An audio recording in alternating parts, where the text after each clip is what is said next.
For over a millennium, the Preah Vihear Temple has stood as a symbol of peace and enlightenment, perched on a remote cliff top.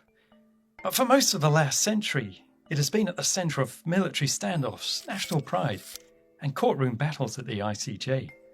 But how did a questionable French map kick off one of Asia's longest-running border disputes? And why is this mess a typical colonial hangover?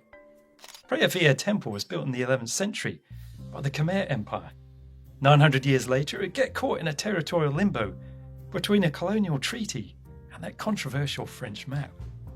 Cambodia used to be part of French Indochina, and the first attempt to set a border was a 1904 treaty between France and Siam, the former name of Thailand. This agreement said the border would follow the watershed line of the Dang Rek Mountains and would be drawn on the ground by a joint commission.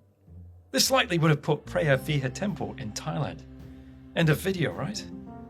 Well, no, as it just wouldn't be colonialism without an unnecessary border complication and some mind games. A 1907 map of the area produced by French officers without meaningful consultation with Siam appeared to contradict the 1904 treaty and placed the temple on the Cambodian side. It was a bit like a uni group project where one guy takes over and deletes everyone else from the group chat. Sadly, this controversial Annex I map has instigated years of tension and intermittent clashes between the two nations.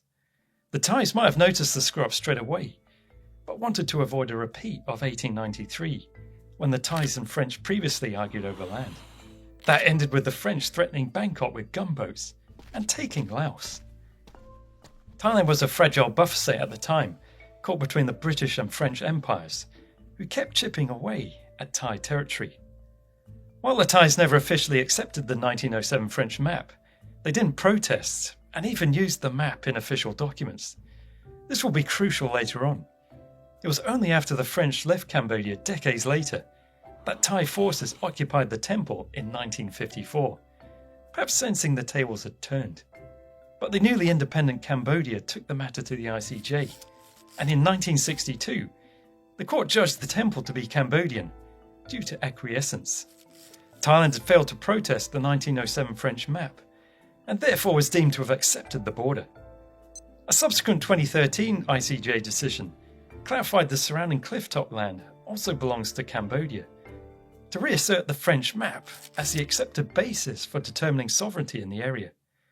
So if you spot a border clangor, it's best to call it out straight away, rather than waiting 50 years for your smaller neighbour's independence.